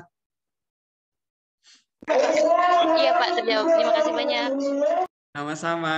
Baik, tetap optimis, realistis, tapi terus grow mindset-nya ya Pak ya. Yes. Baik, yes. terima kasih. Kita Sama-sama. lanjut Pak. Ini ada pertanyaan yang panjang sekali dari Nova Ardianto. Nova, apakah ada di Zoom?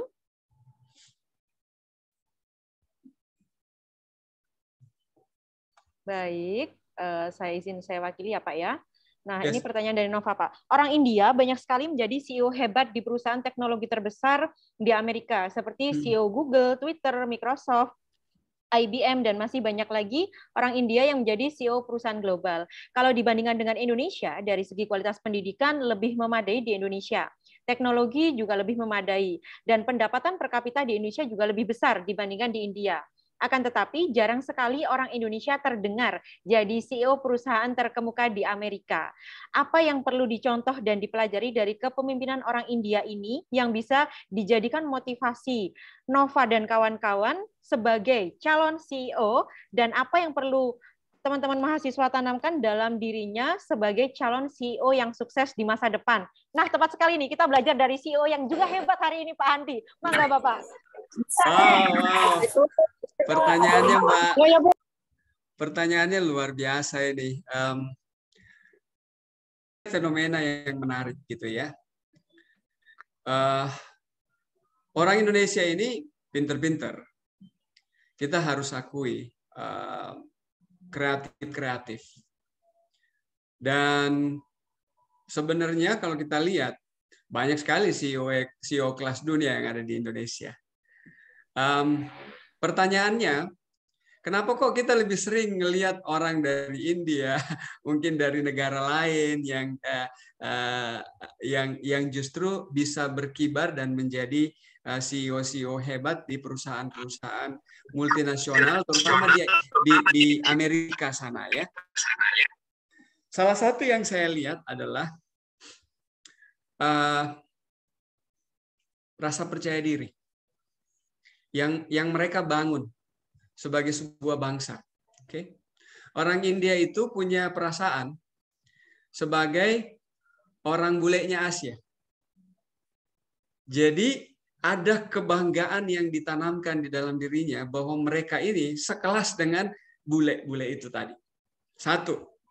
Yang kedua, orang India ini ada dalam lingkungan di mana bahasanya dia adalah bahasa yang justru menjadi alat komunikasi yang paling powerful di dunia ini saat ini.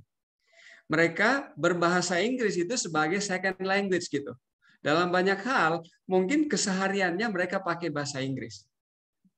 Sehingga dari segi komunikasi mereka sangat pede di dalam berkomunikasi dengan orang lain, termasuk dengan orang-orang yang ada di negara yang dia datangin seperti Amerika gitu ya. Yang ketiga, mereka berani untuk ada di lingkungan yang kompetitif. Jadi mereka nggak khawatir kalau mereka bekerja di tengah-tengah orang-orang yang hebat.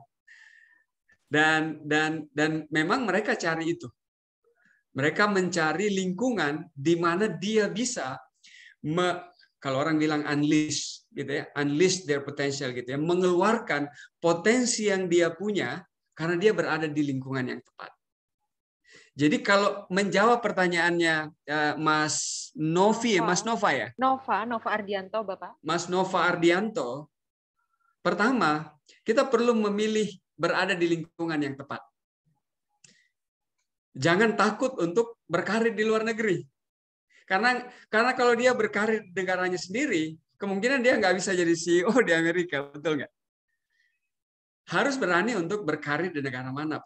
Artinya, kita bisa mengharumkan nama bangsa di negara kita, di negara lain. Yang kedua, kalau semakin sering kita jalan, kepercayaan diri kita akan semakin terbentuk. Jadi kepercayaan itu ada dua. Orang bilang knowledge is confidence gitu. Kalau kita punya ilmunya, insya Allah kita pede, betul nggak? Dan buat saya, pengalaman itu adalah confidence. Kenapa? Karena dengan pengalaman kita bukan cuma punya ilmunya, tapi kita punya wawasan. Kalau kita sering berinteraksi dengan orang luar, dengan kelas yang macam-macam, pada akhirnya kita sadari bahwa kita selevel sama mereka. Kita nggak ada bedanya sama mereka. Bedanya adalah mereka punya jam terbang yang berada di lingkungan orang-orang yang hebat seperti itu. Jadi kalau kita mau jadi orang hebat, kita perlu memilih untuk berada di lingkungan orang-orang hebat.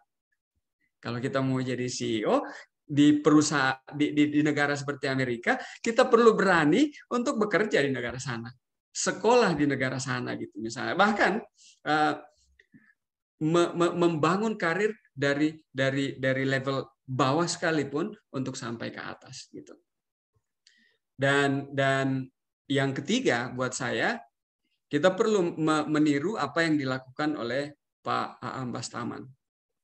Beliau ini dalam kesehariannya, kalau ketemu sama orang yang dia tahu suka bahasa Inggris, pasti dia pakai bahasa Inggris. Insya Allah, teman-teman yang masih kuliah saat ini, 10 years down the road, 20 years down the road, you are still young. And you will still be very young. And if you build your way to the top of your career ladder, from now on, with the right mindset, mudah-mudahan sesi kita kali ini justru menginspirasi teman-teman mahasiswa yang ada di sini untuk menjadi future CEO international seperti orang India yang kita sedang bahas. Semoga terjawab, Mas Noval.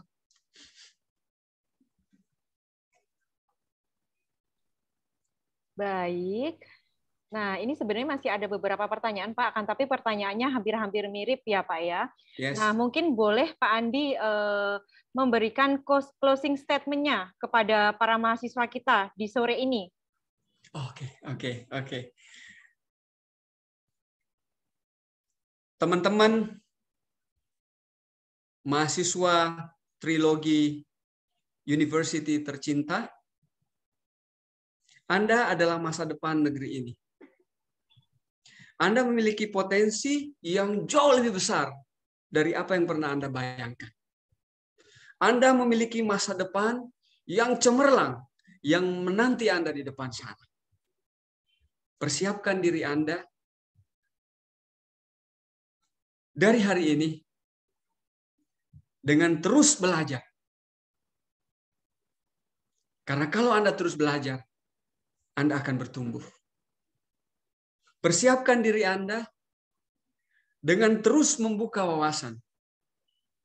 Karena kalau wawasan Anda berkembang, maka kepercayaan diri Anda pun akan ikut. Persiapkan diri Anda sebagai orang-orang yang akan membawa perubahan.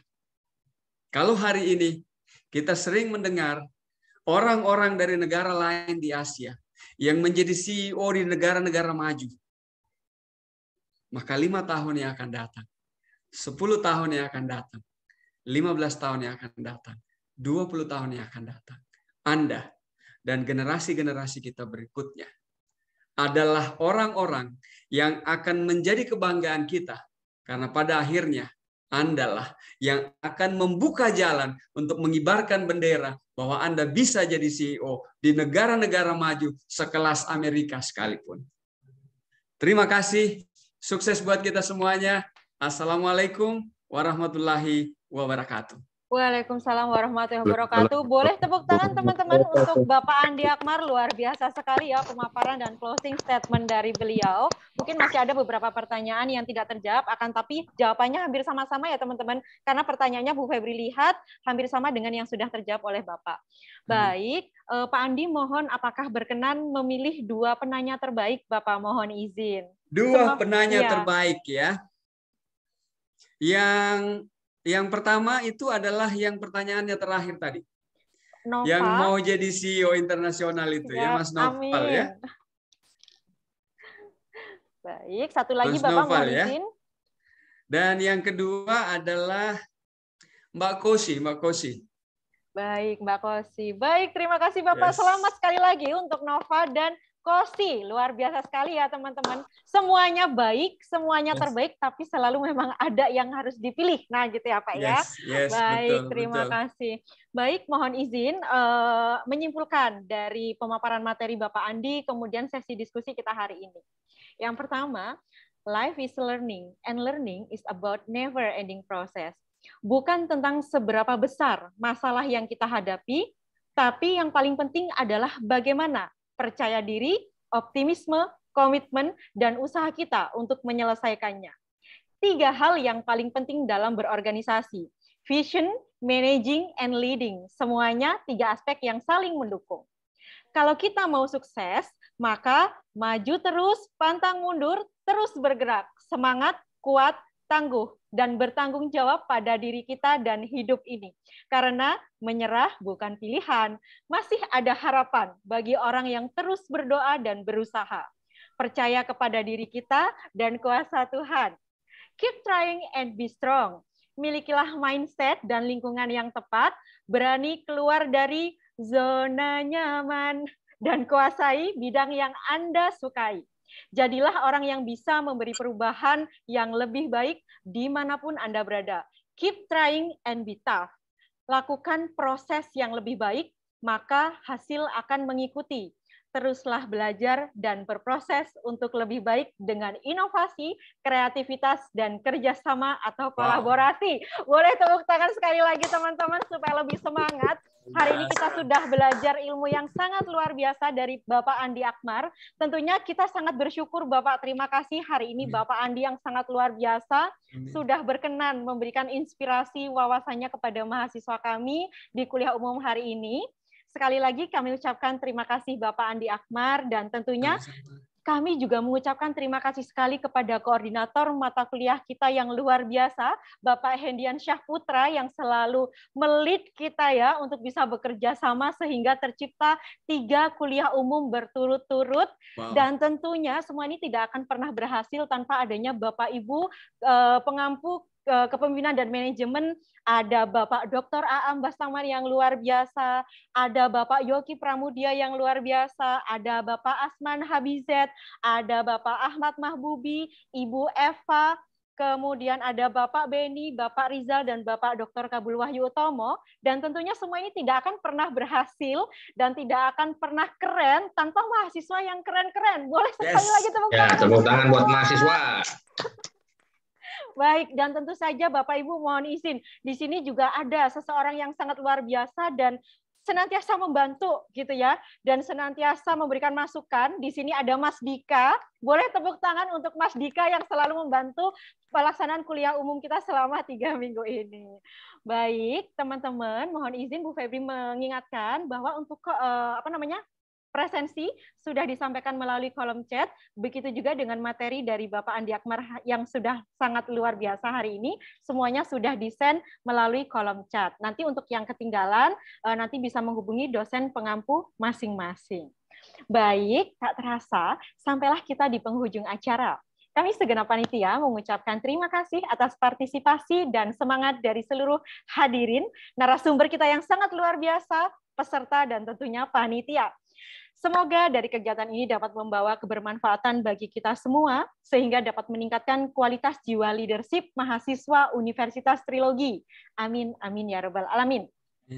Kami mohon maaf apabila dalam kegiatan ini terdapat hal-hal yang kurang berkenan di hati Bapak, Ibu, dan teman-teman semuanya. Sampai jumpa di forum-forum selanjutnya. Salam sukses, cukup semanten, matur nuwun, sugeng santen, salam budaya, salam sehat. Wassalamualaikum warahmatullahi wabarakatuh. Terima kasih. Waalaikumsalam warahmatullahi wabarakatuh.